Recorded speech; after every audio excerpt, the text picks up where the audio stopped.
Since ancient times, the holy scriptures of mankind have reported about celestial visitors which came to earth from the depths of the universe to teach their knowledge to their chosen ones, their prophets, and their messengers. According to the Holy Bible, Abraham entertained 3 angels.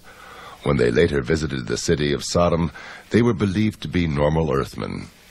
When the Israelites left Egypt, an angel appeared as a pillar of fire and guided them to the mountain of Horeb. The prophet Elias ascended to heaven in a fiery chariot. Ezekiel described the apparition of a great cloud with raging fire engulfing itself. In its midst, like the color of amber, also from within it, came 4 living creatures. They had the likeness of a man. St. Paul reminded the Hebrews that some have unwittingly entertained angels. There is one instance which is echoed in the Bible, which is the story of Enoch being taken up to heaven to be with the gods. In the Bible, the statement is very brief about it. There's much more about it in the so-called books of Enoch, of which we have 2 versions that describe the voyage, actually 2 voyages. One time he came back to earth, another time he was taken to be with the divine beings. And this is really a version of a Sumerian tale, in this particular case of a person called Enme-Duran-Ki, which is a title given to him after the abduction or visitation, which means the master of the bond between heaven and earth. And it specifically says that, among other things, he was taught the secrets of mathematics, the secrets of the calendar, and the secrets of the movements of the planets. It is said about Imhotep, the inventor of the hieroglyphs and architect of the first pyramid of Egypt, that he was a student of the Watchers who came down to earth in their celestial boats. Further references to these cosmic messengers are offered in the Vedas, the sacred scriptures of ancient India, which belong to the oldest written records in the history of mankind. According to the Vedic literature, there are many different types of human-like beings living within the universe, and they're all descended from an original common ancestor.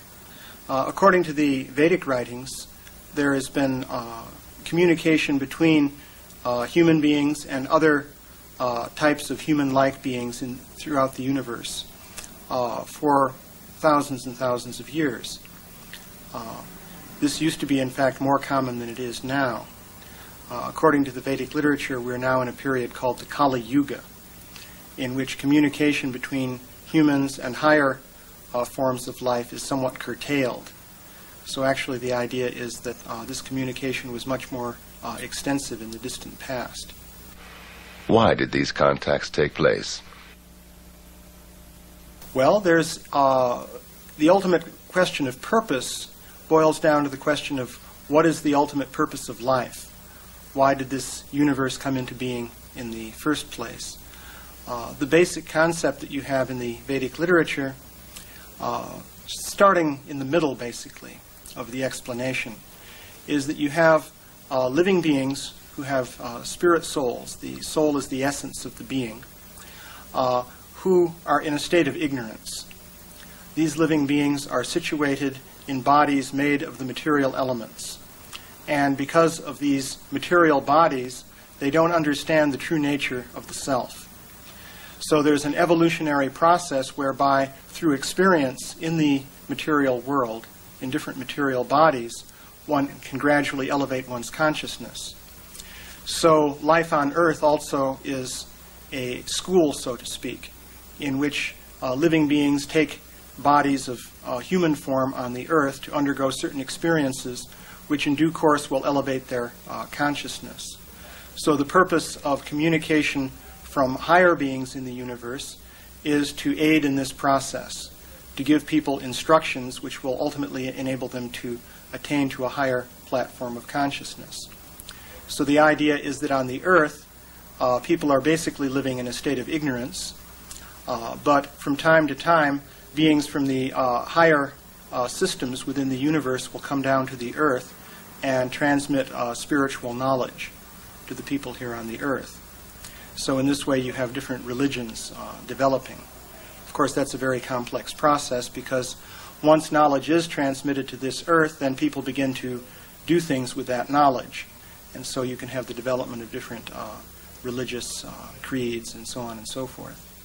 In 1952, Lord Desmond Leslie, a celebrated fighter pilot of World War II, nephew of Sir Winston Churchill and scion of the oldest Irish nobility, wrote the first book about these obvious parallels between modern-day UFO sightings and descriptions in those ancient Indo-Vedic writings. I was in a friend's library, and we were waiting.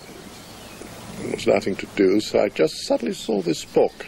Or rather, it seemed to jump out of the shelf at me, Atlantis and Lemuria, written in 1890 by Scott Elliott, published by the Theosophists, with maps of Atlantis and descriptions, all taken from the astral of the Akashic record.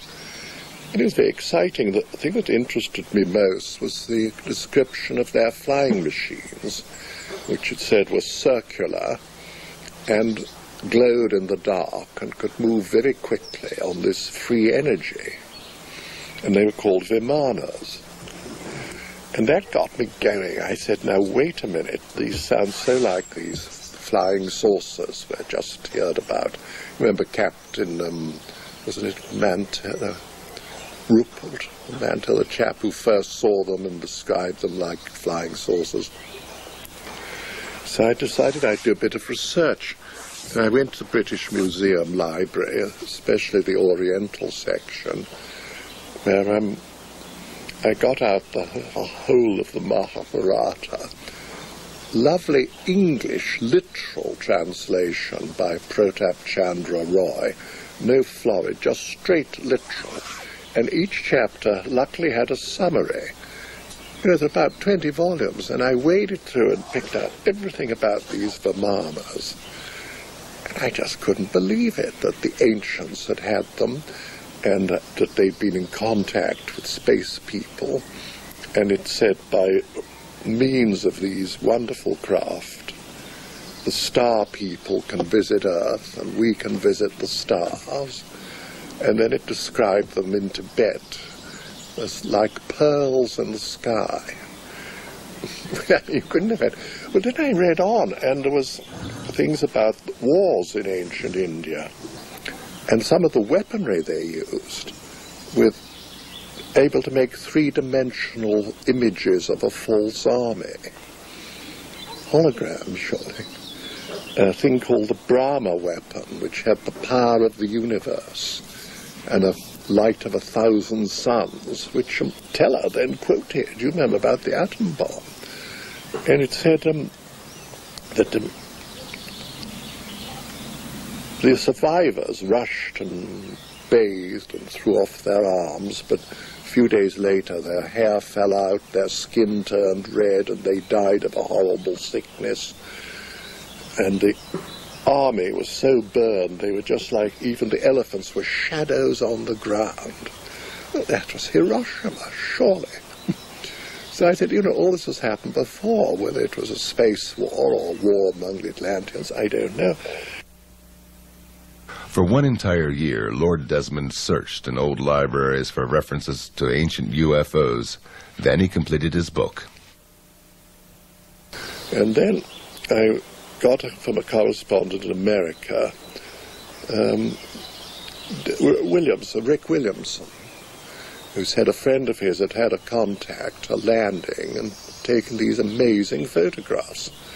So I wrote to him and said I'd written this book, and could I see his photos? Well, back they all came with a lovely letter giving me permission to use them. Nothing about any payment or anything like that. These astonishing pictures of Adamskis, which were quite unlike what we thought a UFO should look like. And we had them tested for atmospheric hazing and recession and all, and it came out that they were large objects quite a long way away and not little models close up. And he seemed a very nice fellow. And then he wrote a rather sad little note saying that I've written an account of this landing and want to publish it. So my then publisher, Werner Lorry, which was headed by Waveney Girvan, said, well, if you use his photos, you're going to kill his book, so what are we going to do? So we sort of looked at the ceiling and bit our nails, and Waveney said, why don't we have a joint publication, your book and then his as the second part? I said, well, that's a marvelous idea. George Adamski, a lecturer on Tibetan philosophy in metaphysical circles, had observed and photographed dozens of UFOs at that time. On November the 20th, 1952, together with 5 witnesses, he drove into the Californian desert to watch for UFOs. After they had a sighting together, he separated from the group and saw a dome-shaped craft. A young man in brown overalls with long blonde hair came out of a ravine and approached him. They started communication in sign language. At the same time, his companions observed the encounter through binoculars and confirmed the contact later in notarized affidavits. Lord Desmond decided to investigate the George Adamski case on site. Well, and I eventually got over to America at a time when you couldn't take any money out of England, 1953, and met this amazing man. And he lived in a little house up on Palomar Mountain with his secretary, Lucy McGuinness, and Alice Wells. They were very hospitable. Making a little money hadn't affected him.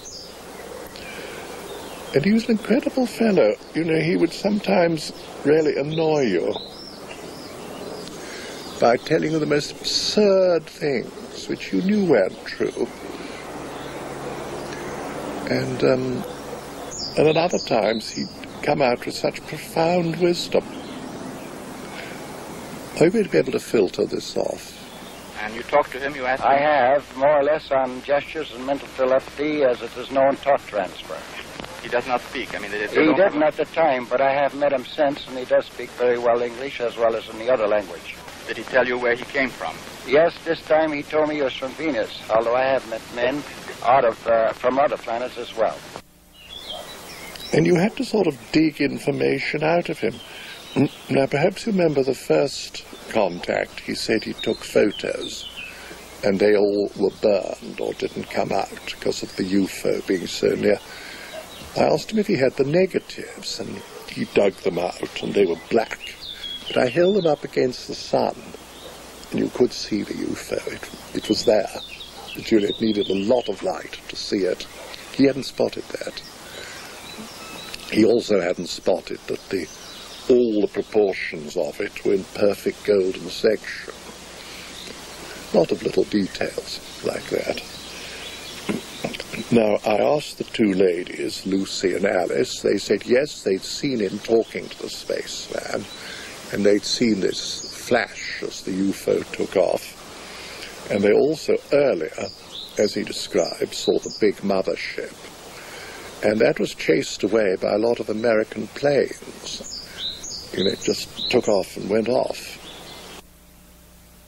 4 years later, the U.S. Air Force project, Blue Book, officially confirmed that indeed one of their pilots chased a UFO on November the 20th, 1952 over Desert Center, California, precisely where Adamski met the spaceman. Then the other thing that worried me was the footprint of the Venusian in the sand, because it was all sort of gravel, that desert. So he directed me so I could find the place. And I read the book, and it said the visitor kept rubbing his foot into the ground. And I did that, and under the gravel was beautiful sand, and I left a perfect imprint of my own feet. So that was true. Later, Adamski claimed he was contacted by extraterrestrials who are living among us unrecognized. They invited him to fly with them into space. Aboard a huge cigar-shaped mothership, he had the opportunity to take a look into outer space and onto the moon. He wrote a second book about these experiences, Inside the Spaceships. Then he described to me a thing, mind you, this was 1953-54, how he saw these fireflies in space out of the UFO window, which then, 1969, the first moon trip, you know, Glenn sees these fireflies in space, exactly like a damn skin.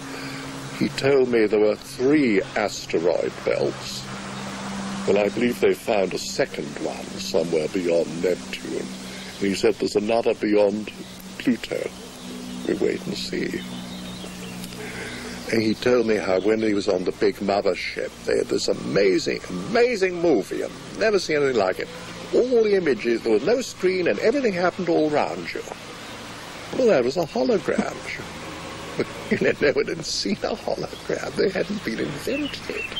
I believe if you read this published material, you will find the descriptions of the firefly effect that was years before John Glenn reported it in 1961. The description that there are more than 9 planets in the solar system, actually 12, and we have acknowledged 11 so far. His description of the darkness of space, quite different from what you would expect to see here from the surface of the planet, also reported by the astronauts. There are numerous accounts of what he has described from space, this atmospheric collection on the moon, and activity on the surface of the moon as far as fog, clouds, water. All these things were reported by George Adamski already in the 50s, way before we had a space program. And I believe that stands for itself. People can always criticize, but I've yet to see any substantial, tangible evidence that anybody's ever come up with. Indeed, official NASA photographs show clouds and water on the moon, although these are impossible according to science. These photos were presented by the Danish NATO exchange officer, Major Hans C. Petersen, in a lecture in Washington, D.C. in 1995. Whether I like it or not, I have to say that science is not telling the truth. I have in my possession pictures from the moon which, one, show smoke or vapor or something else racing from a crater. Now, to have smoke racing from a crater, you need an atmosphere. Otherwise, smoke cannot race. So, moon has an atmosphere. Some advanced scientists today agree and say that the moon have an atmosphere 65% or 64% of Earth's atmosphere. Well, then it can also hold water. In one of my pictures from the moon, which I have got from NASA, you see water on the moon in an artificial water reservoir. On the next picture, which is taken by Michael Collins on his second trip around the moon, where he photographed exactly the same area, probably because he also had seen this water reservoir. The water reservoir was gone, meaning that it was camouflaged, so that we could not prove that there was any water on the moon. On another picture from the moon, we see 2 tunnels very clearly, not just a hole in the cliffs, but a nicely square, artificial made hole into. And right in front of this tunnel, in the side, left side of the tunnel, there's a huge, thick pole or obelisk, or what you would call it, which is clearly artificial. And many, many, many other things. We see objects moving and leaving tracks behind. NASA called them stones rolling down the moon's surface, but if you look closer, investigate the picture closer, you can actually see on shadow and light that it is rolling up the moon's surface, and so on and so forth. So we know definitely that science is not telling the truth about our moon. So that the world today is actually living on one big lie about their own lives. Because the governments don't tell the truth they know about the visiting space people. We have got a wrong story about our planets, about our moon. So our science is built on wrong teachings, and so on and so forth. But where do the space people come from? From Mars and Venus, Adamski claimed. Impossible according to science, but still, Introductory Space Sciences, a textbook of the United States Air Force Academy, claims it is possible that UFOs originate from, quote, the planets in our own solar system. It furthermore confirms that one of 4 observed groups of extraterrestrials, quote, appear to be essentially the same as Earthmen, and that contacts, quote, may have already taken place secretly. Do they have bases on our neighboring planets? We don't know. Lord Desmond Leslie has another explanation. Now, I told him at the time, I said, but surely your Venusians were etheric people and materialize because here Venus is probably very hot. And he said, they were no goddamn spooks. I said, no, nor was resurrected Christ. You know, he was fully materialized, but I'm not talking. No, he wouldn't listen to that. He didn't want to confuse the issue. I think that was it. He just didn't want to confuse. Because I'm also certain that some of his trips were taken astrally, which, as St. Paul says, is so real you can't tell the difference. St. Paul says, whether I was in the body or out of the body, I know not. I think the most important thing I learned from George Adamski is that we on Earth are not all that unique in the universe. The universe is populated with persons like ourselves, people at various stages of development. There are billions and billions of planets, around billions and billions of suns, billions and billions of galaxies. We don't know any end to the universe. But George Adamski told me that it is reasonable to believe that there are people like ourselves on other planets. Now, if we think the conditions are inimical to human life on other planets, as for instance Venus, what do we know about higher dimensionality? So George revealed to me that there are vibrations above the vibrations that we are familiar with, the vibrations which permit tangibility, the matter of touch. I would compare it, and he compared it, as to the vibrations in light. We have a spectrum, for instance, ultraviolet on one side, infrared on the other, where the vibrations which we are familiar with in the center. There's also a spectrum of tangibility in the atom itself, and this is true all over the universe. And while we're familiar only with the vibrations which make the tangibility we're familiar with possible on Earth, he was aware that there are other invisible tangibilities and that contact may be made. This ties in with the whole religious history of angels, for instance, from other places, of demonic creatures from other places. The universe is so much more complex than we had any idea of. He revealed to me this type of a universe. Adamski's books were published worldwide, and shortly afterwards, he established a global network of friends on all continents. One of them was Major Hans Petersen of the Danish Air Force, who, after UFO observations on radar and conversations with American colleagues, became convinced that Earth is indeed visited by extraterrestrials. He organized a lecture for Adamski in Copenhagen and became convinced of the reality of his contacts. He was planning a world trip, and he asked me to organize the Europe part of it. And at that time, he came to my country. Now, at the day of his arrival, my son, Lars, and I went to the local airport to meet him. And since I knew the airport well, we went to a point where we could overlook the whole airfield. And it was rather low weather. When the aircraft came out of the clouds, we saw that a flying saucer was just 20 or 30 meters behind it.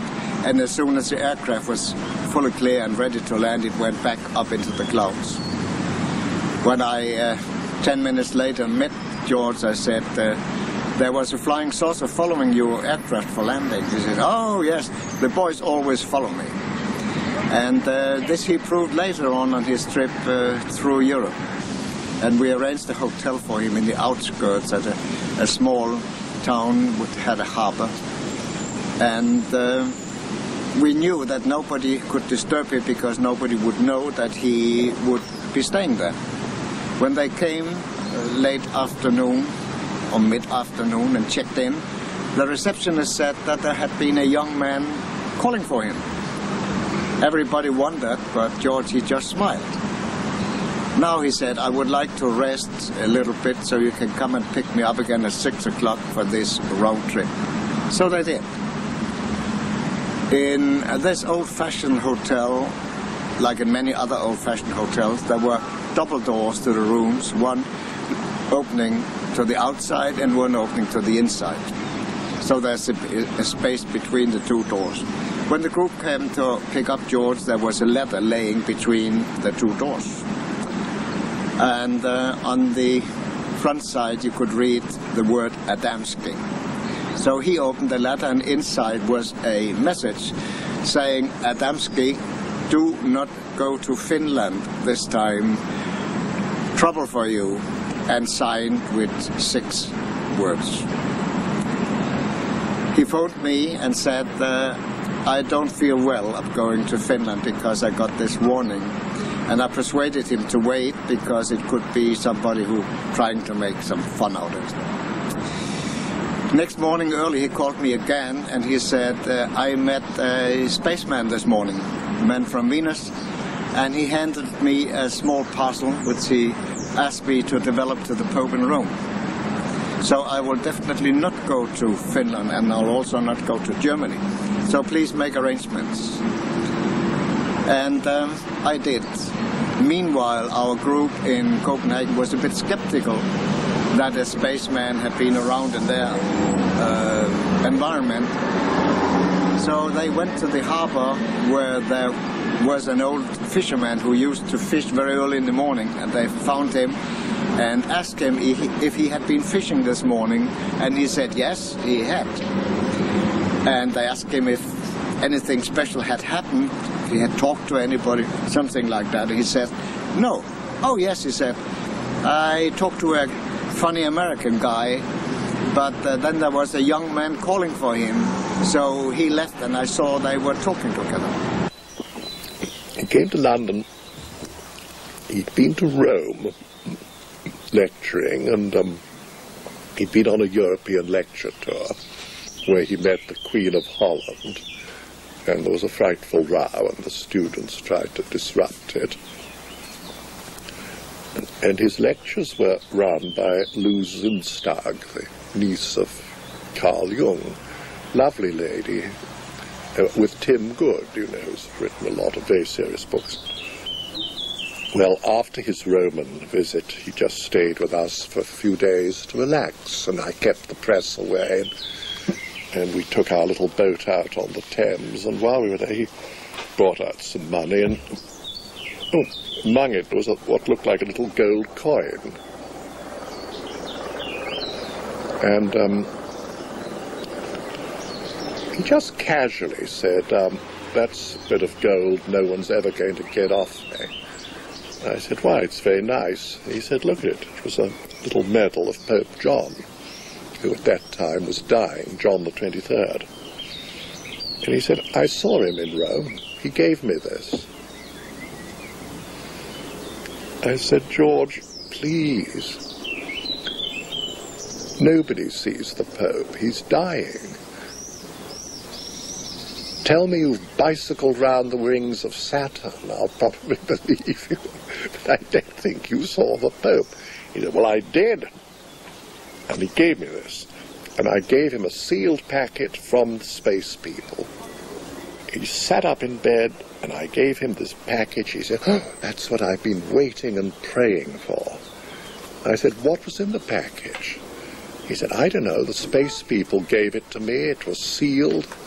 I wasn't going to ask questions, but he said, that man isn't going to die. He looks so fit and well. And then the next day, I think it was a Sunday, the news came, a Pope was dead. And George said, the bastards, they've murdered him. Well, they hadn't, because this is another interesting bit of evidence. Years later, the Pope's doctor told the story of Pope John's last days, how he had this form of cancer where in the last few days you have a false reprieve. And you suddenly look very young and well, and you feel marvellous, and then, boom. Well, that's when George saw him. But nobody knew that for many years. So then I said to Lou Zinstag, who was tell me, Lou, what really happened? He didn't see Pope John. She said, well, all I know is we went to the Vatican, we went to the St. Peter's Square at George's insistence, and he suddenly pointed and said, that's my man. And there was a priest with red here. I said, well, that's probably a bishop or Monsignor, somebody rather important. And he said they embraced like old friends, and they went off through the private entrance on the left, not the public. And I said, well, that's amazing. Then what? And she said, well, an hour later, he came out jumping up and down like a schoolboy, saying, hooray, I've seen him, I've seen the Pope, I gave him the best. And Zeus said, if that man was an actor, he's the best actor I've ever seen. I've never seen anyone so radiantly happy. Now, interesting thing, he was with us several days before he mentioned it. You know, if it was a load of bull, he'd have probably said, look what the Pope gave me, I've seen the Pope, here's a medal. You know, not at all, he kept rather quiet about it. It just sort of came out. So I thought, well, I'm going to do one more test. I was at school with Basil Hume, now Cardinal Hume. He was in the same dormitory, and I even put Eno's fruit salts in his pot one night, and it fizzled when he peed. Anyway, we were good friends. And I asked him, I said, listen, Basil, this little gold medal of Pope John the 23rd, where can you buy it? Can you? Oh, no, not at all. You can't buy those, only the Pope will give you those. I told him Adamski'd got one. He said, well, he must have done something very special to get one of those. And you know, Papa Pacelli, Pius XII, had a contact in the Vatican gardens. He said he met two angels, well, okay, Venusians, and they told him there was a wonderful future ahead for our world. George Adamski's meetings with the Pope and the Queen of Holland were not his only encounters with the mighty ones of this earth. He visited the United Nations several times. Once I know for sure he was invited by U Thant, the General Secretary at that time, and he spent a full day in the United Nations, and as he said afterwards, I stayed there for one full day and I talked to a lot of people. George Adamski told me that he was able to enter any department of the government in Washington, and he showed me his ordnance pass, which enabled him to do this. I was very familiar with this type of a pass because I had worked for the United States Ordnance Department between the graduate work at the University of Rochester in the physics department and my work at Eastman Kodak Company. George was very good at keeping a secret. It was part of his integrity to be able to do so. He did this on both sides. If he had been told by the government not to speak about a thing, he did not. If he had been told by a spaceman not to speak about a thing, he did not. It was not easy. He said it this way, my heart is a graveyard of secrets. At another time, this will be to go too far to tell details about it, but he left Earth for some days for another planet. I was informed beforehand that he would leave the planet, and he called me right away after he came back and told me that he had to go to Washington on his arrival because he had a message to the president. But he said, I cannot tell you what this message is, but if you follow the political situation on Earth, you will, for yourself, be able to see what the message contains. In 1 year, you will see the result. And 1 year later, we had the Cuban crisis. And if you put your hand on your heart and tell the truth, you will probably know and acknowledge that if President Kennedy had not solved the Cuba crisis just the way he did, we would have had the Third World War. For in the final analysis, our most basic common link is that we all inhabit this small planet. We all breathe the same air. We all cherish our children's futures. And we are all mortal. This is just a few details out of, you could say, hundreds of things which you could tell, which all together fits into the picture that this man was something special, that he was telling the truth, and that those who were in power all over the world knew that he was telling the truth. Why are they still not telling the public about the existence of UFOs and extraterrestrials? Why is the government, why are they all so paranoid about these? Because it's free energy.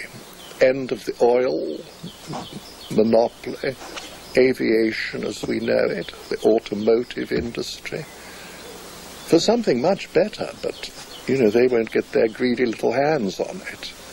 So they'll go to any lengths. When the oil runs out, they'll probably pretend they've discovered it and release it. We have a great deal to lose, both politically and economically, by the type of acknowledging that the fact that they're here. They propulse their craft by electromagnetic energy. This is free energy. It radiates from every planetary body, and it costs nothing. Free energy, you wouldn't have to pay your light bills, gasoline for your cars, any of this, etc., etc. And we as a society, we as a world, function on the consumption of petroleum. We literally, if we stopped using petroleum, the whole world economic system would cease to exist. The type of chaos that would result, the people who control the power have no intention of letting that go. That's one of the reasons. There's also religious reasons as well, because some religions teach that there's nothing up there. And when they have to start acknowledging the fact that life is a universal manifestation, then we have to rethink some of the statements we have. And we're very rigid in our minds. We don't want to acknowledge anything different or change. I think you can see that in the political climate here in the United States today. Glenn Steckling, a U.S. airline pilot, controls the heritage of the UFO contactee today. The son of German immigrants, became a witness of UFO sightings and encounters in his childhood, as did many others in Adamski's vicinity. My experiences with George Adamski began in 1963 when my parents and I met him and later spent time with him both in Madeline Rotifer's house in Silver Springs, Maryland, and also he spent time with us in our house in Alexandria, Virginia. That was due to an experience that we had in Washington where we sighted a dome-shaped, bell-shaped craft, and due to that sighting, we got in contact with Mr. Adamski and then met him, and subsequently spent the last 2 years of his life, whenever he was on the East Coast, together with him. I spent a number of times with G.A. George Adamski in Madeline's house when my parents and Mrs. Rotifer would go out and arrange lecture tours and engagements in the Washington area. And so I have very vivid memories of Mr. Adamski and the sightings that we've had out at Silver Springs. Many others besides the Rotifer film, which was taken a month before his death. And the type of people he was associated with, yes. When we moved to Denver, Colorado, we contacted Mr. Adamski after having read the book Inside the Spaceship and asked him, we were about to move to Washington, D.C., and if he would come and lecture in the area because Brett would very much like to have him there. He immediately wrote us back and he said, funny, there's a lady in Washington, D.C. who asked me the same thing, so please get in contact with her. And so this is how we became friends with Mrs. Madeline Rotifer, and with her we experienced with Mr. Adamski many, many of privileged, many different experiences, such as seeing the Scout Cups, such as seeing, I can't even tell you how many Scout Cups or Space Cups we had seen over the years, because I don't think anybody would believe that. And then he went out to see that there was a Scout Cup very close to his window, because the very same thing happened to my husband and me some several years ago, shortly before he passed away. And we were sitting in the living room in the evening, and a feeling of great love came over us. Not a personal love, not an emotional love, a universal love. And with it came, the whole living room was lit up. And so we decided to go and take a look. And as we went outside, there was this beautiful Scout Cup hanging a few feet over the floor. You could see inside the porthole. It was a most fantastic sight. And this feeling stood with us, I would say, for many, many weeks. The most spectacular incident took place on February 26, 1965, when a lady from this circle, U.S. government employee Madeline Rotifer, participated in a contact and was present when Adamski filmed an alien spaceship with her own camera at close range. We met him in March of 1964. I arranged a lecture at the Civic Center, about 10 miles away at Rockville. And we became friends. I knew him only 1 year and 1 month, the last year of his life. And he visited from California here about 5 times in that last year of his life, just intermittent. He didn't stay at this house all that time.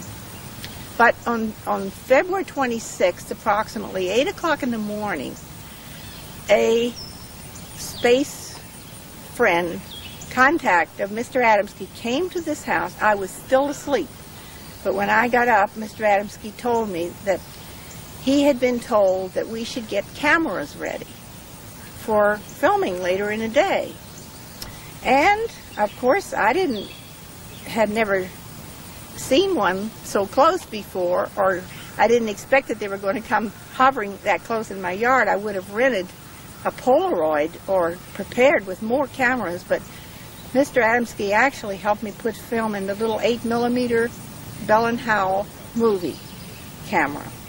And he had film in his Kodak camera too. And we waited. Now, they did not tell him what time they were coming.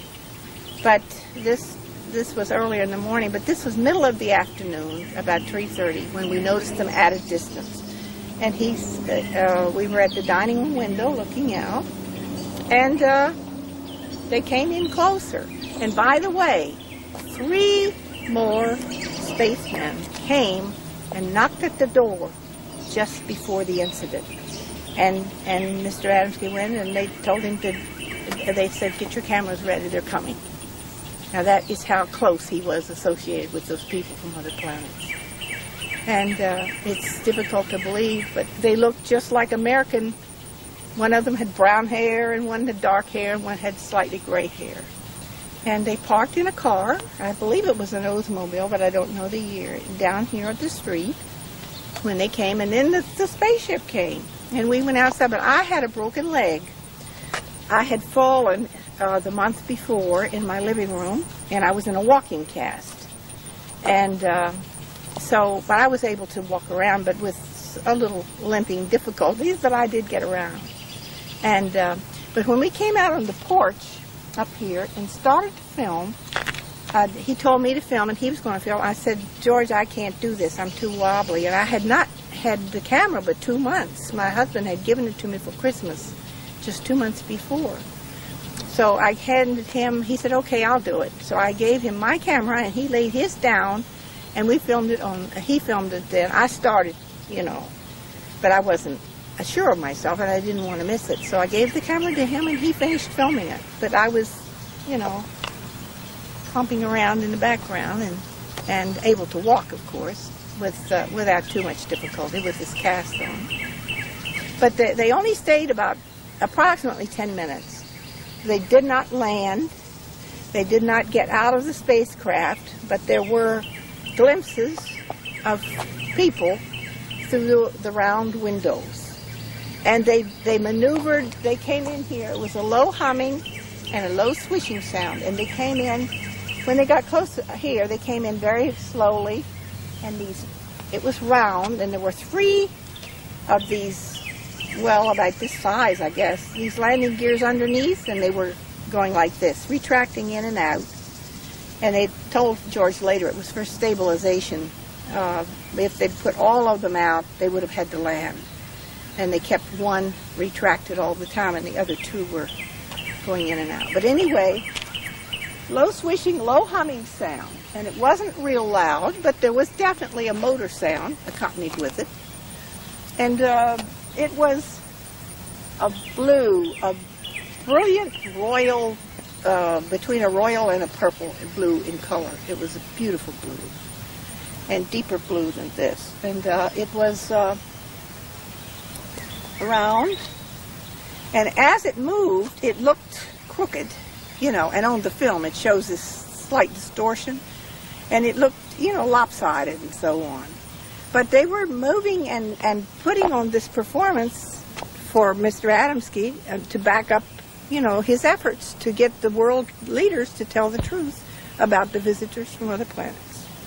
They were demonstrating, they wanted him to capture this on film, their abilities to do certain maneuvers. And they wanted him to have this proof to show the people of the world, because our world governments have better film and they haven't shared any of them with us. And they wanted Mr. Adamski to have this piece of film to show, to the audiences when he was speaking, how they do these certain maneuvers. They did this on purpose. William Sherwood, an optical physicist of Eastman Kodak, known as the father of photoelectric testing used in the optical industry ever since, analyzed the rotifer film in the Eastman Kodak laboratories in Rochester, New York. I analyzed the film frame by frame. There were 182 frames. We made enlargements of the frames. We looked for such things as double exposure, all the telltale things that you find when there's trick photography. We found out all we could about the circumstances under which the pictures were made, the distance from the camera to the object, the size of the size of the image. We didn't know the size of the object, but we derived the size of the object from a knowledge of the size of the image, the focal length of the camera, and the distance at which it was photographed. I could tell by the branch of the tree where the object hovered just where it was photographed. I went to Madeline's house. I paced off the distance. I knew exactly what the parameters were. I derived a value of 27 feet for the size of the object. I remember just how well this formula worked out. It's a triangular formula. The focal length of the camera was 9 millimeters. The distance was 90 feet. The size of the image was 2.7 millimeters. Therefore, the size of the object had to be 27 feet. You'll find this in Timothy Good's book. There were other factors. We brought them all to bear. There were instruments we used, which we had available in the laboratories at Eastman Kodak Company. These included densitometers, photometers, projection devices of all sorts, electronic devices, everything that you could name that you could use, telephotometers, and so on. The electron microscope, I believe, was used by a man at Kodak Park. Everything pointed to the conclusion that the objects in the film were true objects, unknown objects, not model objects, and that it was taken by Madeline exactly as she told us it was. People with experience, to call upon the experience of those who had concentrated on the photographic film and reproducing pictures, meant more than anything else. It is not just my opinion. It's the opinion of all of the experts. One of these experts was Colonel Coleman von Kivitsky, founder of the Audiovisual Division of the Royal Hungarian General Staff, who worked as a film expert for the United Nations during the 1960s. Medellin Rodefer short 8mm sequence filmed on a flying object in front of her house above the trees are genuine. I was personally on the location and I verified the distance where the UFOs were flying and all the necessary environmental circumstances which excluded any kind of faking this movie film sequence. Madeline Rodefer was a medical secretary or a nurse at the United States Government Air Force. Madeline Rodefer presented a movie film at the Air Force. I think so, that was the Project Blue Book. When that would be fake, I don't believe that an employee of the government would show a fake movie film to the really high authorities of the United States Air Force and the Project Blue Book, where are real professional people, an expert on the motion picture film and especially on the amateur film. Bob Oechsler, a robotics engineer and former mission specialist of the NASA Goddard Space Flight Center in Greenbelt, Maryland, is also convinced of the Rodefer film's authenticity. He believes the flight pattern indicates an energy field which enables the disk to maneuver independently of terrestrial gravitation. The individual images as they came up clearly showed something that you could not see with the naked eye in looking at the film or even looking at the individual prints under close scrutiny, and that there was a haze, if you will, a very tight haze, almost like a fuzzy outline around the craft itself on the image. Now, this, of course, compared to the trees that are visible in the film, which were crystal clear and very well in focus. In other words, you have a very sharp contrast.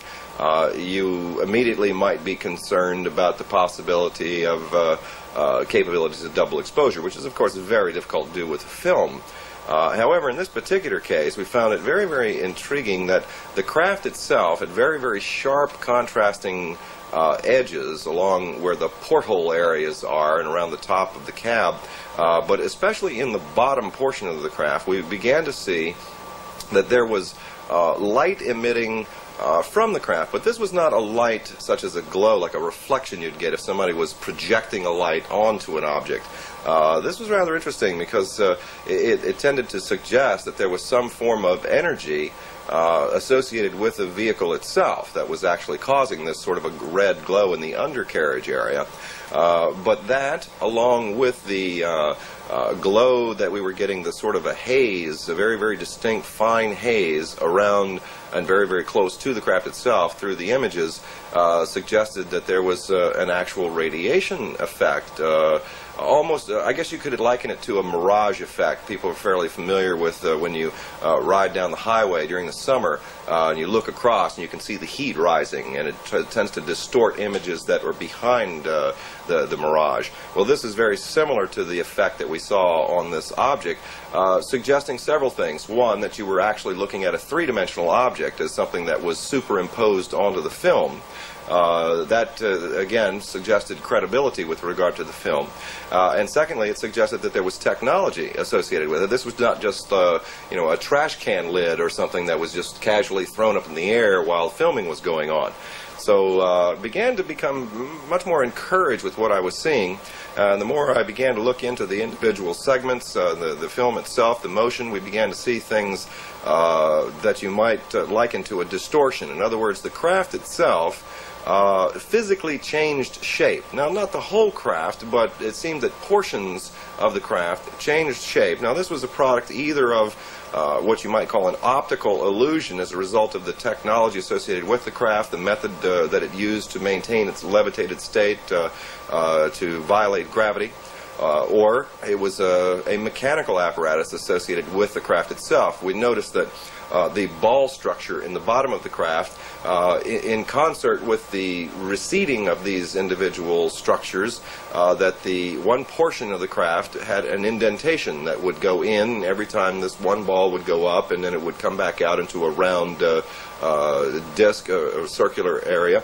So I think that these features all collectively, more than anything else, and even more than the testimony of Madeline Rotifer herself and the historical testimony of George Adamski prior to his death regarding this particular event, all tend to suggest that we are probably dealing with an authentic case, and I think it's time that perhaps some researchers of historical value would probably want to go back and take a much closer look at the George Adamski case in its entirety. There were many attempts to discredit him, all of which I feel have successfully failed.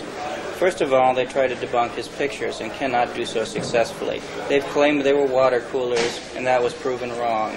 They tried to say they were models, that was proven wrong. They've been orthographically projected, biometrically, radiation tests. Now they start to go through computer testing. Adamski's photographs have gone through more tests in the last 50 years than any other photograph out there, and have stood the test of time. And I wonder if the rest of the pictures could sustain such the same test as his have. But why do you think... But why do they still question the reality of his experiences? Discrediting him and his message. Adamski stood for things which are not so popular in today's UFO movement. First of all, he did not believe in psychism or mysticism in this field. He felt that belonged in a different field that had nothing to do with UFOs, because these people come from worlds where they believe in the meaning and essence of life. They don't believe that something else, whether it's the stars, whether it's a future, or anybody else is responsible for their actions. They are responsible for their actions. And so this type of information is what people tend to attack on Adamski. And he was not attacked by the officials as vehemently as he is by the rest of the people in the UFO field, because they feel threatened by the type of information he gave them. In September 1967, Steckling himself had a spectacular UFO sighting. In 1967, my father, mother, and I were on lecture tour in Germany, and we were traveling from Mannheim on the train, and we witnessed, along with the passengers on board this train, a armada of what we would call spacecraft or UFOs appearing and disappearing above the train, I'd say around 10,000 feet.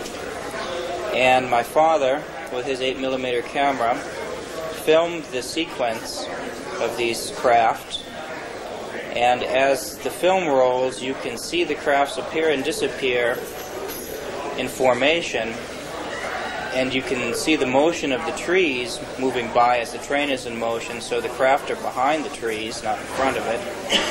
And it's quite an interesting piece of film.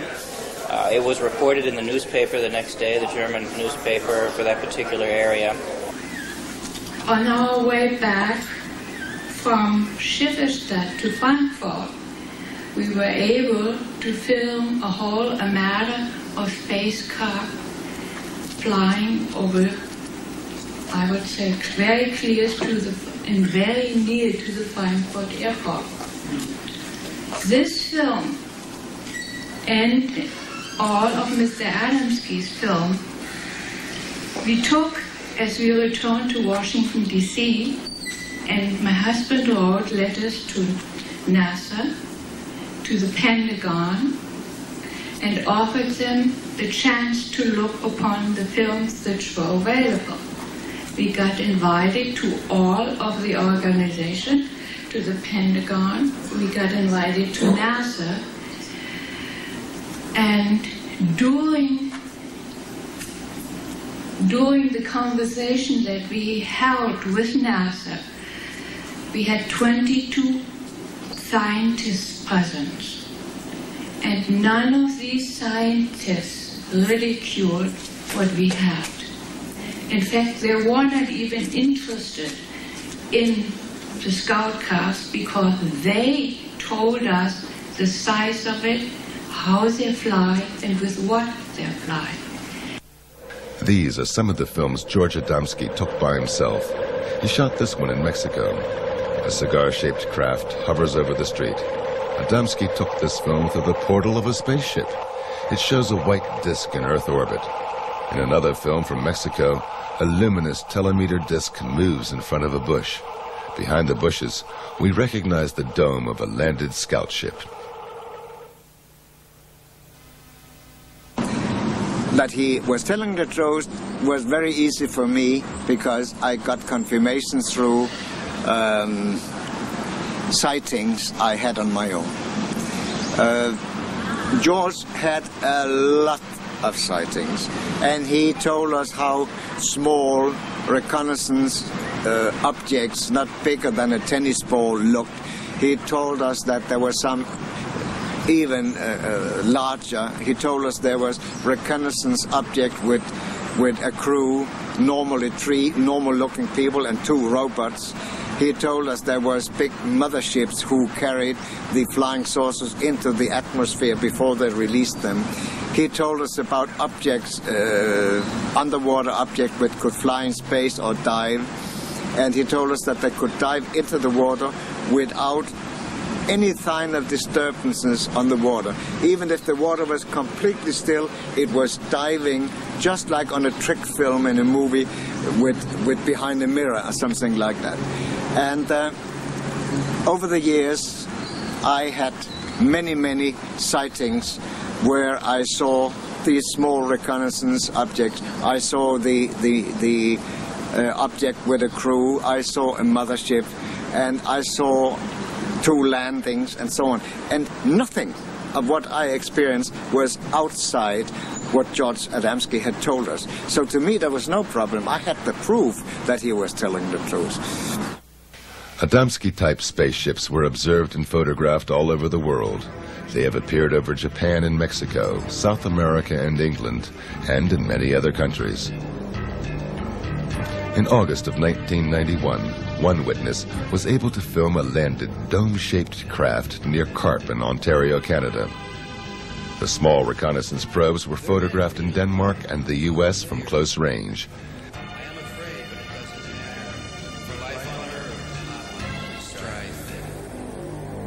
In the south of England, Stephen Alexander filmed a telemeter ball flying over a cornfield in 1990.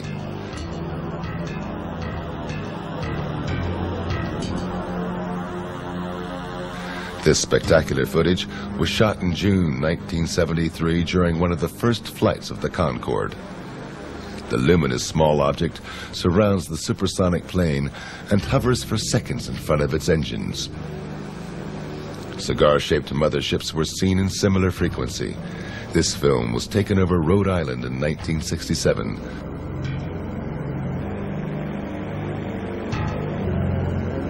This photo was taken over Texas in the same year, or over Lake Onega in Russia in 1978. These films were shot in 1980 over Hagen in the Ruhr area of Germany.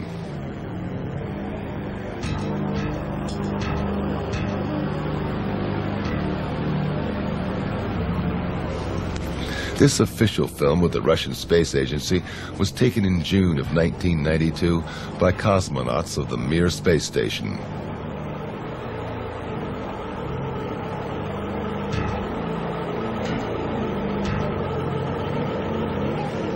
An identical object was photographed in June 1966 by U.S. astronaut McDivitt aboard Gemini 4. Hundreds of witnesses saw this cigar-shaped craft in April 1990 over Krasnodar in Russia.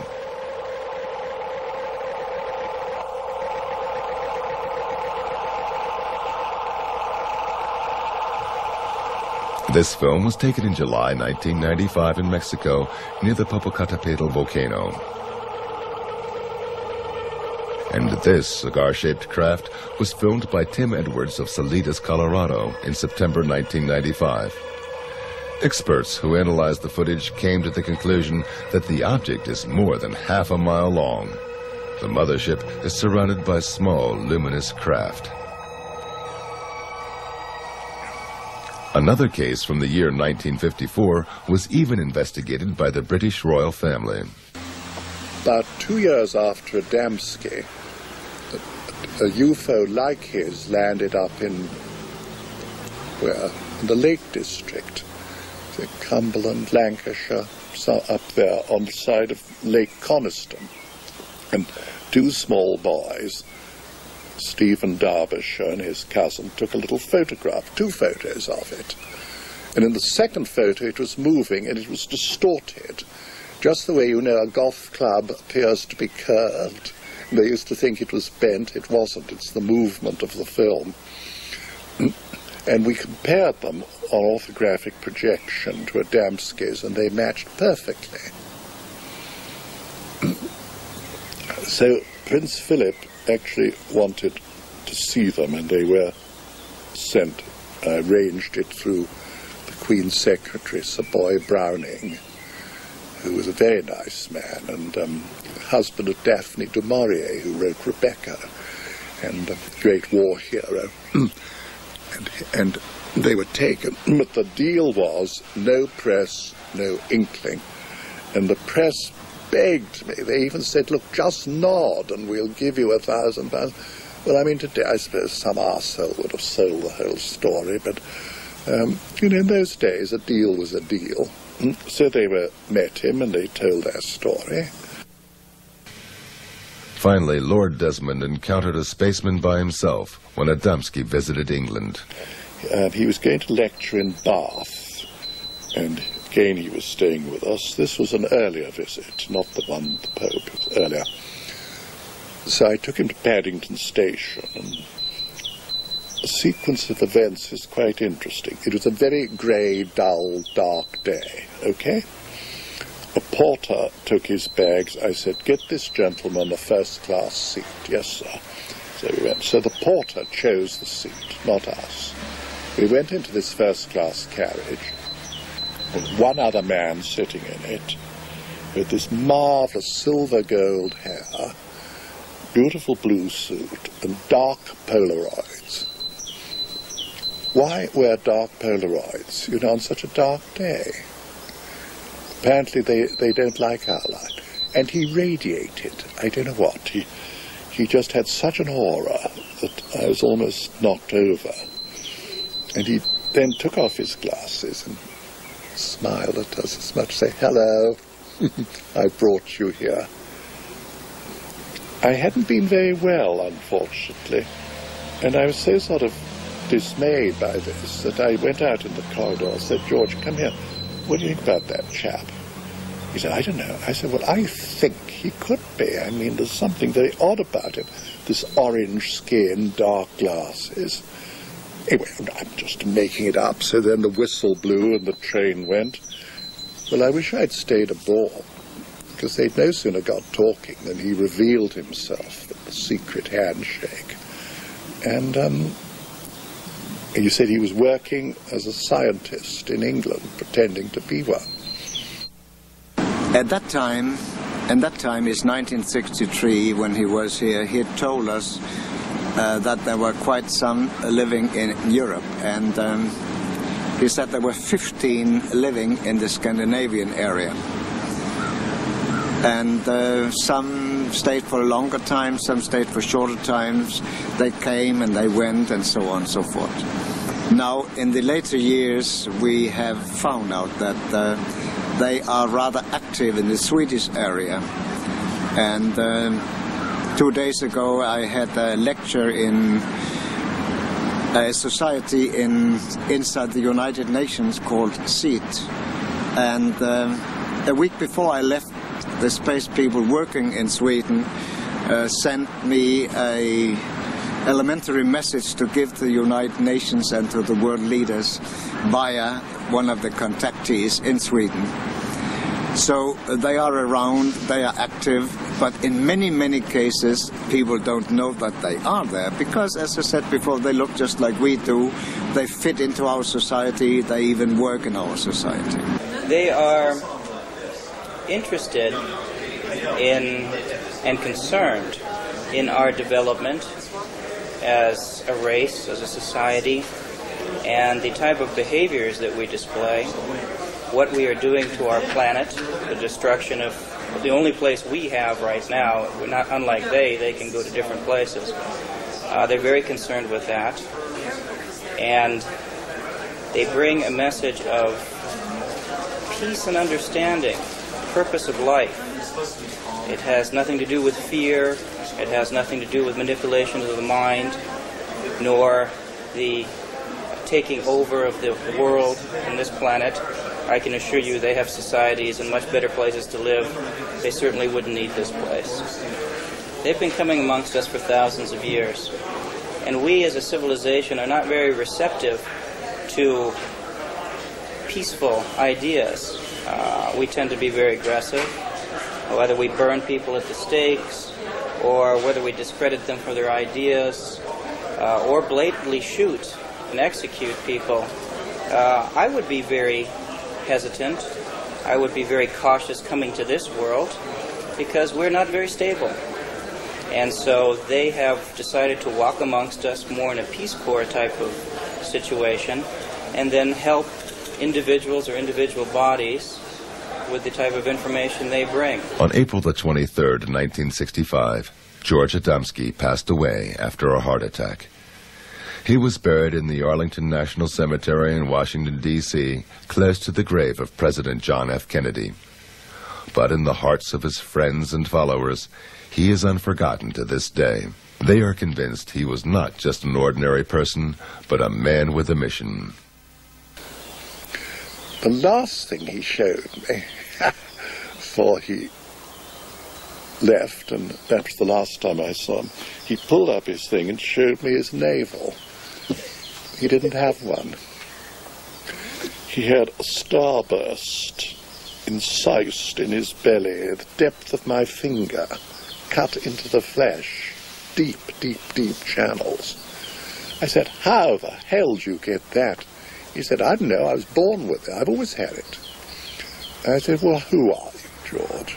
He said, well, I don't know, but you see, I cannot remember anything before I was 4 years old, when my parents, who were Polish immigrants, came to America, and they told me, while they were waiting on the docks for the ship, with a little boy of 4, George Adamski, a mysterious man just came up and took him away. A few minutes later, brought him back again, but he was a different child. George was a person who was always receptive to this type of thought and the type of message that they brought. He already spoke of it in the 30s. He had a number of sightings already before the telescopic shots that he took in the late 40s. And why not George? You can say that of anyone. Why him and not the next one? And then why not the next one and not him? It was him, and I'm sure that they examined him by looking at his thinking and his reactions, and if he would be a good person to bring this forward. He was genuine. You could feel truth and genuine friendship. He was friendly, and he was not an actor of any kind, he just wasn't. He was sincere and honest, and you could feel the honesty and the warmth from him. And he was enthusiastic and very happy about this film, because this would help to silence some of the critics. And he was very happy about the film, and he definitely and he had a sense of humor. He definitely had a sense of humor. Otherwise, he wouldn't have been able to withstood all that barrage of questions from some people for hours and hours on end, and sometimes they got a little argumentative too. But he definitely said, no, none of this. He said, I'm telling you the facts, and I'm sharing them with you, and he says it's up to you to believe it or not, but he said it is important that the people of Earth know that these people are here, and they've been coming for hundreds and thousands of years, but now, because we're about to go into space, that's what they told him, and also that we're having difficulty with atmosphere here on Earth because of pollution that would continually get worse. And remember, this was 1965, and it has occurred too. We have many problems, as you all know, with thick and thicker pollution. George Adamski was not the only contactee. Shortly after he went public, others followed and claimed that they had similar experiences. Some of them were charlatans and cultists who spread messages of salvation and tried to deceive the gullible with cheap fake films or discredited the true contactees. But others had genuine experiences.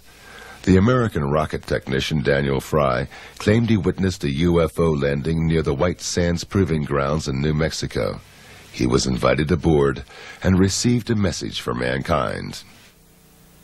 The most significant experience that I had is probably the finding out of the major purpose for this invasion, so to speak, was to keep this planet alive, that we're approaching an area of controversy which could result in the displacement of all humanity, because we had learned how to do that without learning how to get along with each other. Later, Fry shot some films of unknown flying objects. Contactees and UFO enthusiasts met regularly at the giant rock in the Californian desert, at the site where contactee George Van Tassel claimed to have met space people, and where he later built, allegedly under their instruction, the Integraton, a generator to reactivate human cells and to charge them with cosmic energy, as claimed by Van Tassel.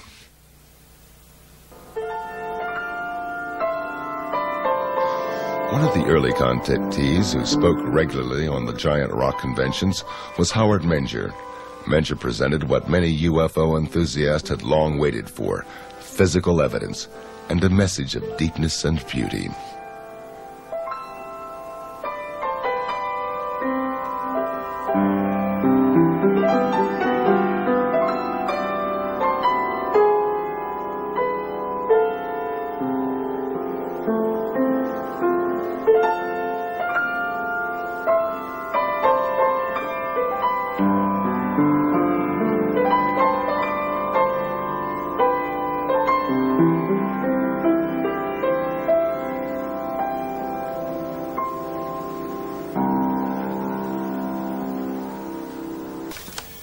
I was inspired by a trip to New York State in the Catskills. I was on my way up there under some kind of control. It seemed almost like the wheel was moving by itself. I know it sounds strange, but it's true. And I reached an old cabin in the woods, and inside there were what I considered to be aliens. They were not from this world, as far as I could see. They're very angelic people. And they had all kinds of instruments in the cabin, all types of electronic, like what we'd call pianos and organs. And on the wall, they had a 1-inch thick 2x2 television screen. And they could move it anywhere they wanted to. I think we're getting that nowadays. We're getting into that now, 35, 40 years later.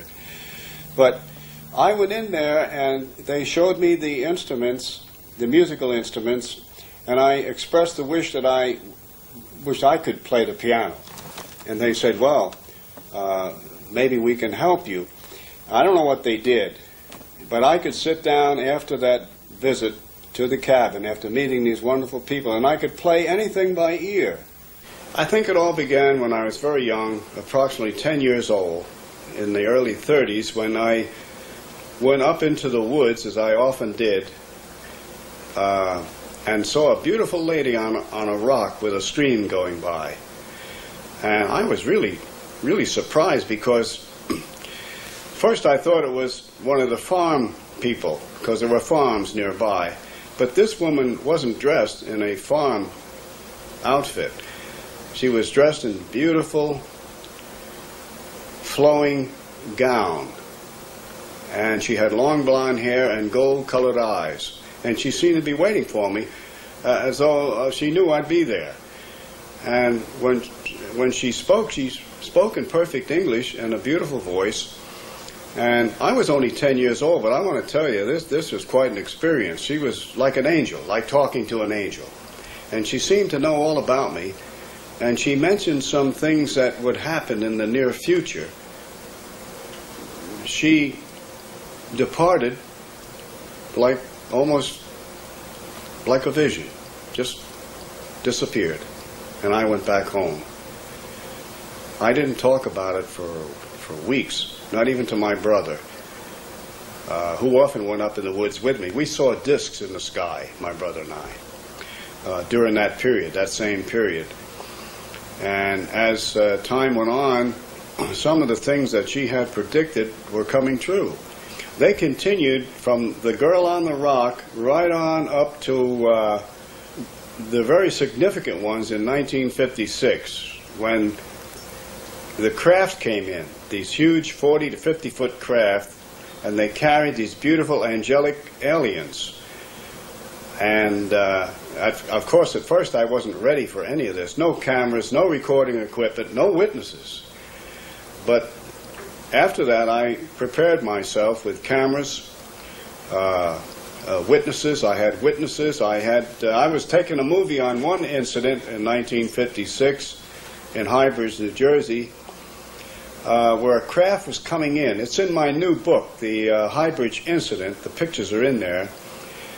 And the craft is coming in, and I'm taking a colored movie, 8mm movie of this. I have several witnesses from the local area, and also a federal agent from the Bureau in Newark, New Jersey, was standing right next to me. I was filming a craft coming in. The door opens when it landed, and two men got out. One went to the left, one went to the right, and then a beautiful lady got out. But she had a type of spacesuit on. And she walked toward me, and when she got about 25 or 30 feet from me, she didn't say a word. And she touched something shiny on her belt. And that shiny thing got bigger and bigger and bigger, and finally enveloped her whole body to where I could see her body as a light form. And then it disappeared. And I was really surprised. I yelled back at the craft. I said, "Where did she go? Where is she?" And they yelled back in perfect Oxford English, "She's here with us in the ship." So evidently their technology has taken them into some type of teleportation, which we haven't approached that yet. Our scientists have not approached that yet, that I know of. And so evidently they have mastered time, motion, and energy in some way. Shortly after that, the two men went in the craft, the door closed, and it silently rose and left the area. I only have parts of it and slides I made from the original. The Federal Bureau of Investigation, the Bureau out of Newark, New Jersey, took the original film. As you know, there is a definite government cover-up for three reasons: political, religious, and scientific, and for national security. Indeed, Menger had hundreds of eyewitnesses at that time. Psychiatrist Dr. Berthold Schwartz spoke with about 40 of them and became convinced that Menger's contacts were real experiences. Well, living in northern New Jersey, where I practiced medicine for many years, I used to hear years ago on the radio Howard Menger on the Long John Neville show. And I was quite interested, to put it mildly. How could someone make these statements and make all these claims and these other things going on. Then, of course, reading about it in the papers. And my patients would ask questions, people across the board, straight Americans. So one thing led to another, and then by fortuitous luck or whatever, coincidence, I met different people that were closely associated with Howard, leading citizens, not just average Joes, good, solid Americans. And they had quite a story to tell me. So the ball of yarn started to unroll, and I became more and more involved in who this man is, where he's coming from, how do you explain these things. One man himself was quite a well-known inventor. He knew Howard's family. Another one was a leading reporter for the highest circulation paper in northern New Jersey, who happened to be a classmate of my roommate at Dartmouth College years ago. So I had a contact there. The fellow opened up. He did a whole series of stories, and he said, I don't know this thing, but Howard is truthful. He's telling it as it is. The story never changes. It's the same way. And in that town of Washington, New Jersey, I interviewed this high school principal. At that time, I interviewed a blind lady, but a very refined woman of some note locally. And she told me quite a story with another teacher, a physician. Oh, gosh, you name it. Another fellow lived in the south part where they have all the hunting, and he kept on the moon potatoes that Howard had, so-called, the specimen he picked up wherever he was, out in space, who knows. But these people swore by him. They told some extraordinary stories. What did those eyewitnesses see? What did they describe? Well, I remember once, of course, the craft or whatever they are, the lights in the sky and the landings in the field, the great sociological, psychosocial significance of thousands of people present. And again, through synchronicity or luck, I had this patient whose father happened to be in the state police of New Jersey, so they wouldn't, as a physician, they're usually most courteous to me, occupationally perhaps. I went in and they opened the door and they said, we cannot explain this, we do not understand it, but yes, this is on the level, these strange things happen. And matter of fact, you couldn't shut them up, they had to go on and on. So, quite a story.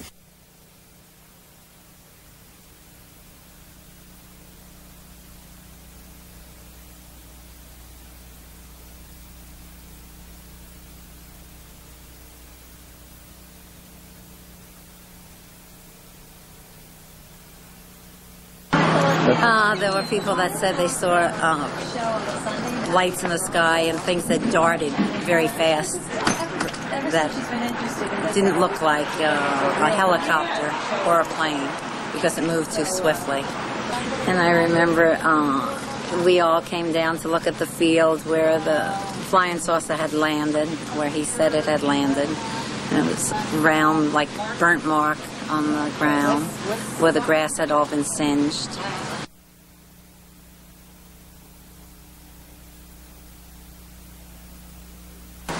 And in the 1950s, a young high school boy came to me and said this man was taking them up in the wood and showing them lights that glowed. And he told them the lights came from flying saucers, from men who were landing regularly in a place called High Bridge, New Jersey. It's about 10 miles from here, from Washington, where we are now. And I knew this young boy, and I prevailed upon him to tell me more about it. I was interested as a newspaper man, and he told me who the man was, and it was Howard Menger. At that time, Howard Menger was a sign painter in a sign painting shop just about 2 blocks from this house, up around the corner. And I knew Howard, knew his wife, knew his children, knew his family, and as a reporter, I thought, I have to find out more about this. So I got a hold of a couple of friends of mine from the state police, and we went to visit Howard, and he said, oh yeah, they're up there, and he showed us some photographs he had made of flying saucers, and he asked us if we would like to meet these people from outer space, and of course we said yes. So he took us up to a field up on top of the mountain and said they'd be there at about 11 o'clock at night, and we just had to wait. And needless to say, we waited and waited, and nobody ever showed up. Howard later told me, he said, one of those guys that was with you was carrying a gun. He said, Howard, all those guys were carrying guns. They're all state policemen.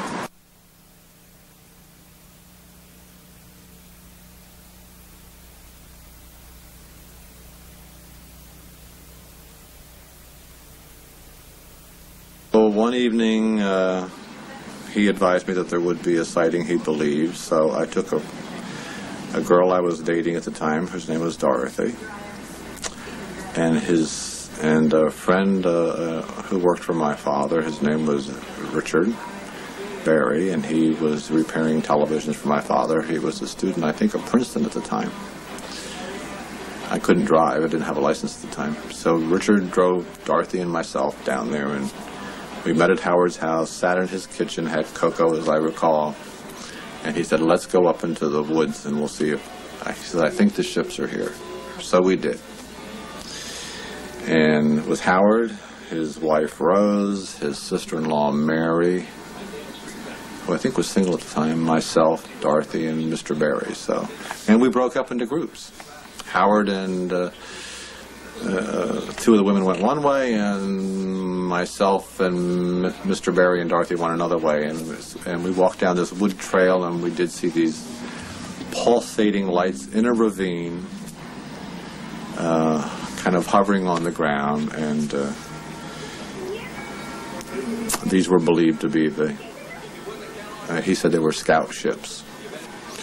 And they seemed to be translucent, like you could see through them, and they seemed to have brighter cores inside, like a light bulb would do, or a vacuum tube would do. And they would change colors. They'd be pink, and then they'd be green, and then they'd be white, and whatever. They just kind of seemed to hover over the ground. One of them did seem to put out a little light, which kind of went round us, I think, and then went back in again. And we were awestruck. There's no doubt about that. I remember I'm 16 years old and never saw anything like this in my life, and quite believed everything that we saw was, in fact, out of this world. So we went back down to his house, and he said, I think one of the alien people trust this group, and they're going to make themselves visible. So we went out and stood in his backyard in a lawn area, and it goes up to a hillside. It was in meadows. And within a short period of time, Howard says, look, here comes one now. And it was this kind of ghosty apparition of a human figure, which kind of floated across the meadow.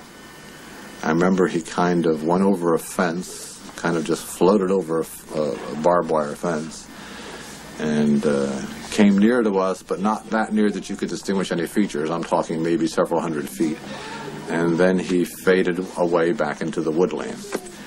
And that was it. And we went back to the house, and we were just like, whoa. Greatest thing that ever was. Another incident I recall vividly, Augie Roberts, the photographer who was documented so much of this from the early days forward, was once at Howard's house, where Howard was, just after a whole series of exciting events out in the field with the craft landing, whatever the thing was. And Howard was alone in the house. Augie knew that.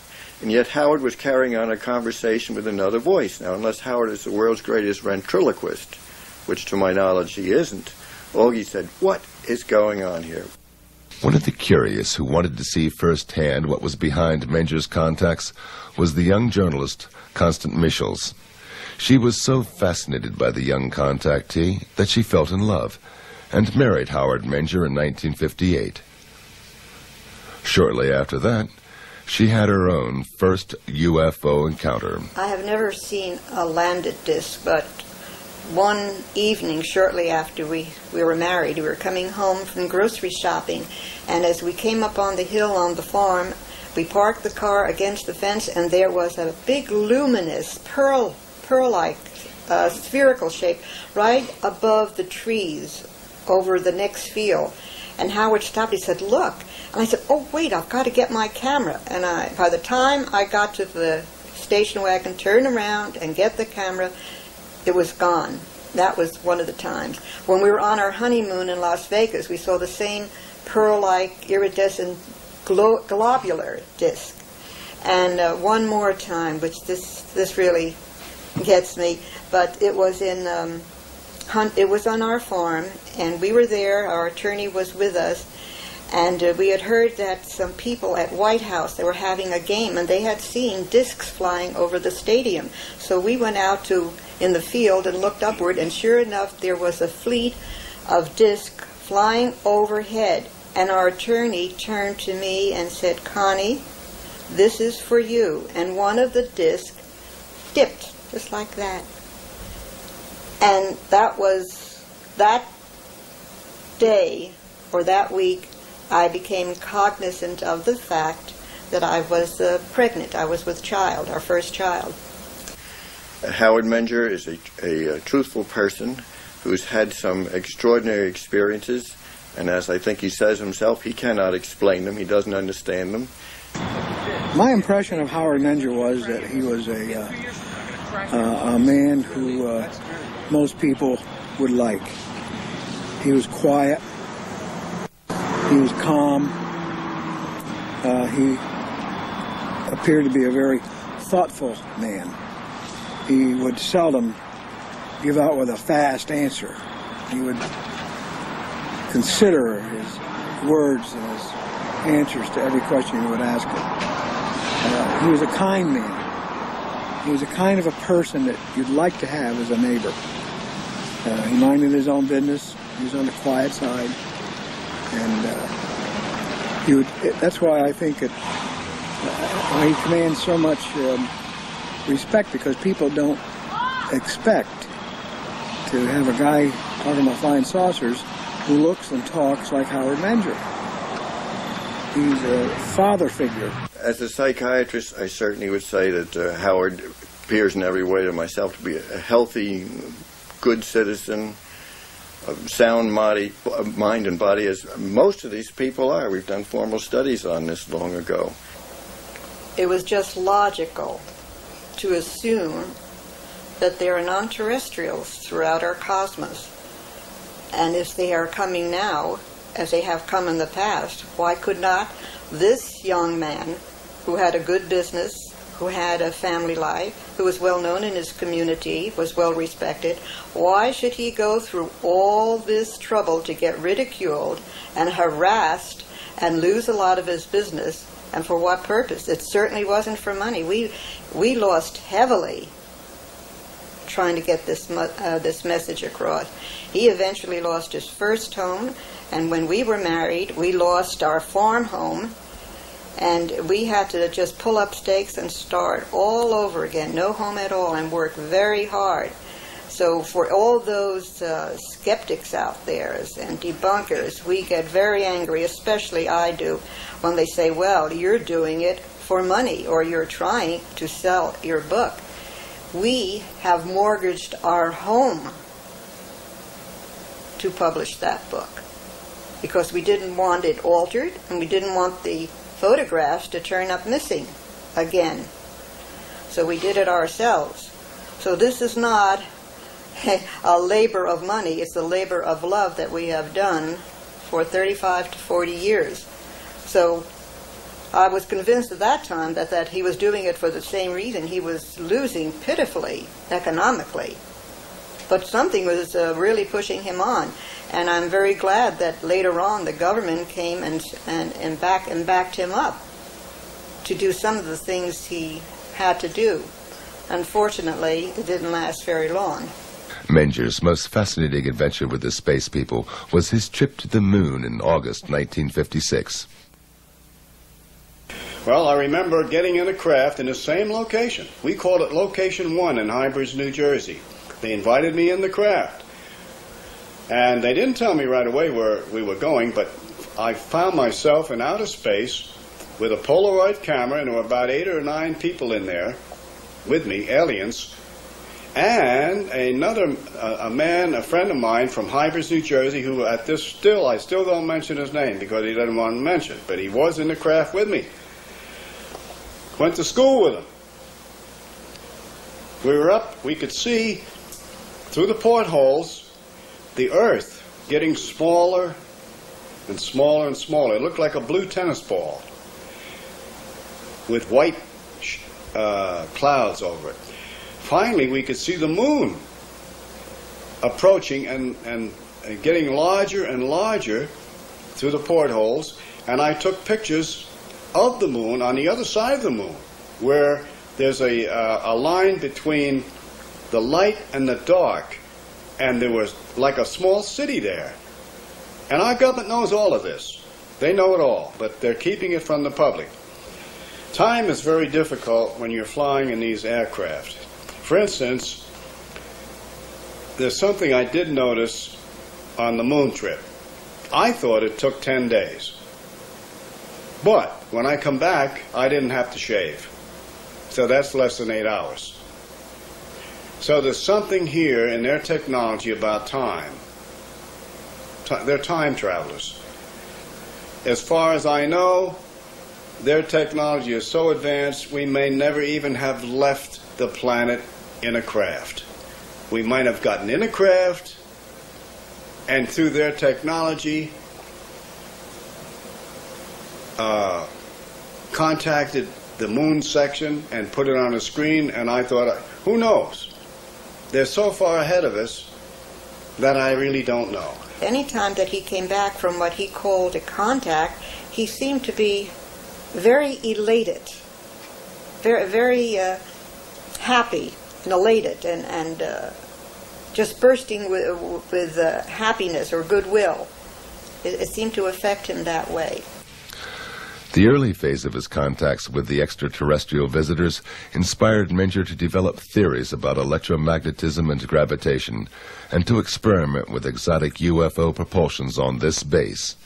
So what happens in my theory is that the electromagnetic field surrounds the disk, cuts off the cosmic particles coming in, so that gravity, which is a push, my theory, is no longer a push in this area, because it rises.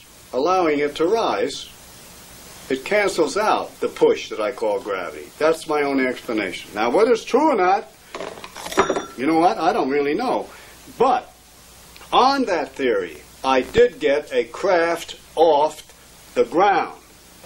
1951 was when things really happened, because I built an anti-gravitic electrodynamic propulsion 4-foot radio-controlled craft, which looked like a flying saucer.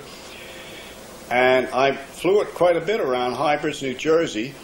And one time in the afternoon, it got away. My controls, I lost control of it, the radio control. And it went up about 500 feet and then went west. And I was pushing buttons like mad, and it just didn't respond. It got away.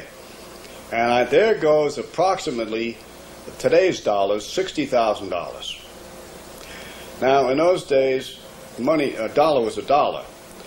And it took me 2 or 3 years, a period of that time, to come up saving that kind of money and buying the parts to build a craft like that.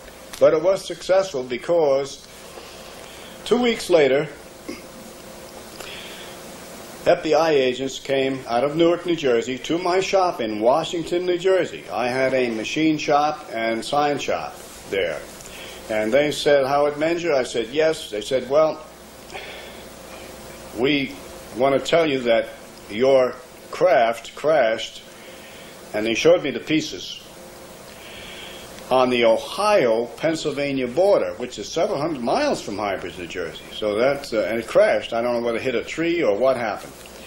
And they traced me from the parts. I bought these parts in electronic shops and hardware stores on Route 22 in New Jersey. And they went to these stores and traced it down. And they're very good at this. And they came right to my shop and said, stop, don't do it again. Keep quiet. You will be visited by some representatives from the Pentagon. They are interested in the propulsion system. So, by the time in the late 50s, they kept coming back in this and that. Now, I didn't put a lot in the book about this because they said not to. But in the 60s, they didn't have a contract, as you spoke of, but they did sponsor me to go to Colorado Springs and actually build, in cooperation with 80 other scientists, engineers, and all types of men who knew what they were doing, build a between 40, 50-foot craft and it flew successfully.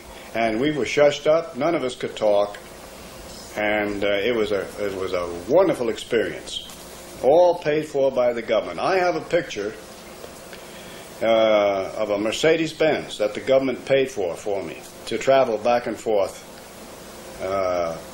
Colorado Springs and High Bridge, New Jersey. The deal with the government had its price.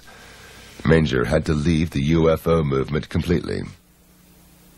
Yes, they did silence me. I silenced voluntarily because of national security, which was their biggest reason. And being a patriotic citizen and a veteran of the United States Army intelligence back in World War II, yes, I did keep quiet for security reasons. Because in those days, the Soviet Union was at odds with us. They were our enemies. And they didn't want this technology or any of this out for fear that it would get in the wrong hands and used against us. For a time there, we had to give it up entirely, any contacts with UFOs and Howard was gone so much of the time. He was involved with the government, which is it's very difficult for the family. I want to tell you, when you're dealing in intelligence work, it's very difficult for wife and family because your husband can't tell you exactly what he's doing or where he's going or when and if he's coming back. And that's all left up to conjecture, and it gets to be very uncomfortable at times. And however, that was resolved eventually, and Howard decided to give it all up and just devote his time to me and to the children and to his work until such times it would be more appropriate for us to talk about his experiences and our experiences together. But his life, his thinking, still was overshadowed by his experiences with the space people. They even influenced the life of his children, Heidi and Eric. Deeply. Yeah, well, the philosophy was probably the best thing they gave me anyway. I think it's given me a good open-mindedness and a good stable foundation. That's probably the best thing, if anything, that they gave us. It gave me the niche to my music because I'm a musician and I went through all types of music from Baroque, opera, jazz, modern music, and the only way I really found the way I wanted to go was through the faith that I have in it. It was really from the core of our family that I got that faith. You're dealing with a human being who's had an extraordinary experience and is bursting with knowledge and wants to tell all that he knows, but sometimes cannot. And it leaks out over the years, and persistent questioning, and going over the events very carefully, trying to remember what I call parables that the non-terrestrials told him, trying to figure it out ourselves, what they meant, what the knowledge was, and realizing that it was we who had to do the searching and find out what it all meant, that we were not going to be given a textbook for aliens. We had to figure it out ourselves. And when we finally did, we found out that we had it in us all the time because we've been seeded by our non-terrestrial ancestors. So it was there. It just had to be probed, which means that we didn't lead an average, normal, everyday life. Although we did this to maintain family, our minds were always probing and always interested in reaching into that exciting field of non-terrestrials and what it really meant to us as humankind, because there's more to us than one can ever imagine. When the space people ended their contact with Menger in 1958, they left many unanswered questions. Well, they left. The original angelic people that I talked with years ago in the 50s, in the 30s, The Girl on the Rock, and then the 50s, and the many trips in the craft. They said that they would be back in 2012. That they go in cycles, but I believe that they are time travelers, and that they have bases on Venus, Mars, and many other planets. I asked them once, well, where did you come from? And they said, we have just come from the planet you call Venus. Well, that doesn't mean they're Venusians. They're travelers. They might have a base there. When our astronauts went to the moon and they came back, they were not moon men. They traveled there and back. They were Earth people. So who is to say where they come from? The one thing I'm sure is, almost sure, they don't come from this planet. And they're way ahead of us in political, scientific, and religious understanding.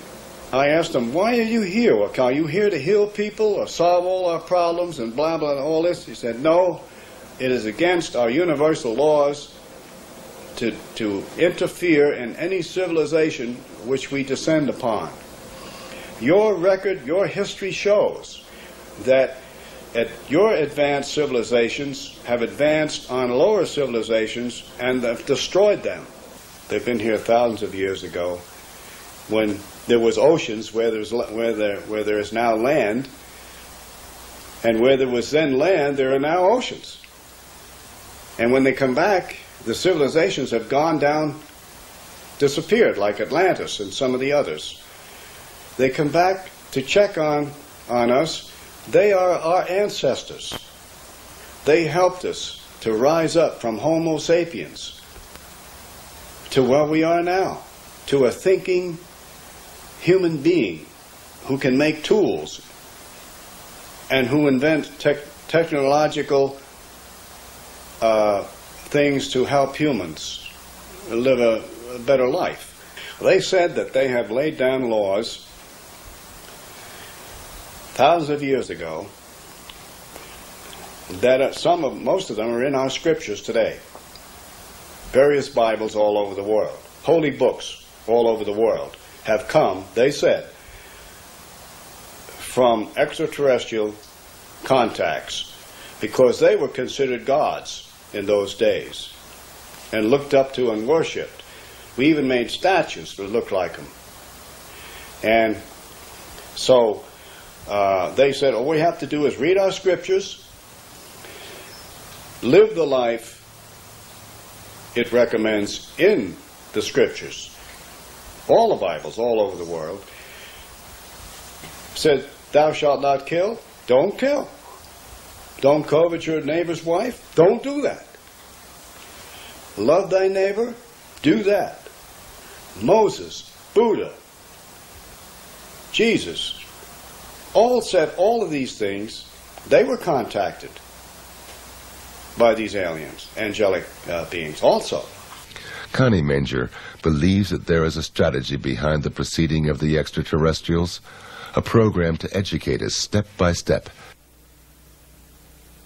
The alien receptiveness program is to gradually make us aware of our birthright, but it has to be a very slow process, and the memory of who we are and what we are is locked in our mythology, it's locked in our ancient scriptures, it's locked in ancient books, it's all over the world. If you will collate the information, you will see the pattern emerge.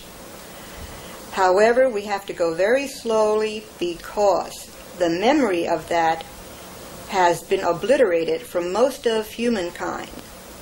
And as a matter of fact, we may have been a quarantined planet for a long stretch of time. And now that we are being monitored again, and some of the brain cells that they so graciously gave us are beginning to expand, and they are beginning to recognize, at least a lot of us are beginning to recognize, we belong to a galactic family. Now what is our purpose? Our purpose is to inform as many people as possible and give some scientific background to that, to show them that there is a possibility that we are not alone and that we come from a very different heritage other than anthropoid. As a matter of fact, we're children of the stars, but we've come through an evolutionary process because that's nature's way of producing better forms for better life expressions.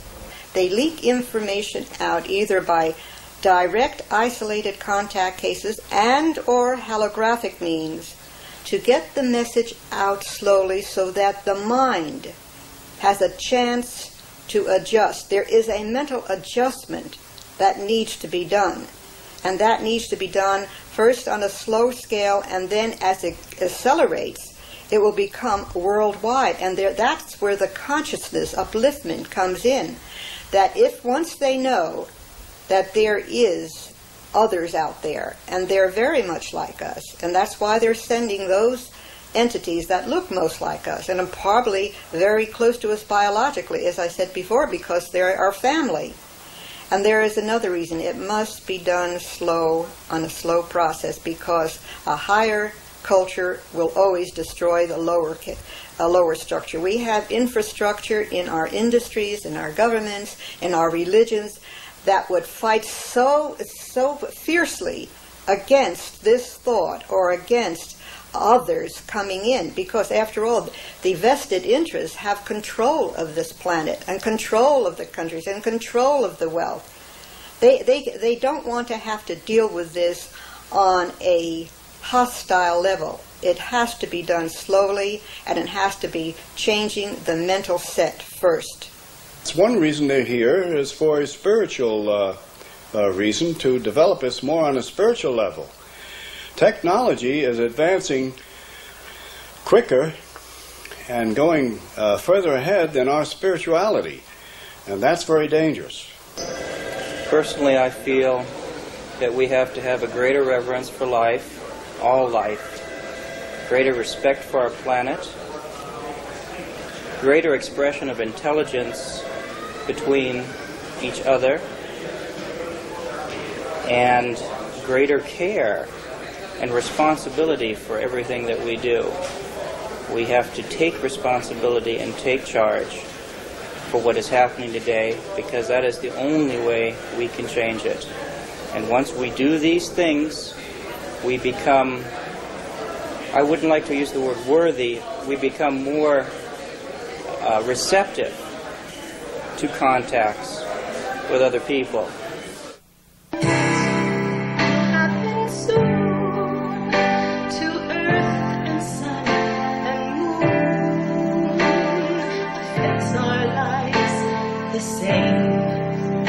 Don't you realize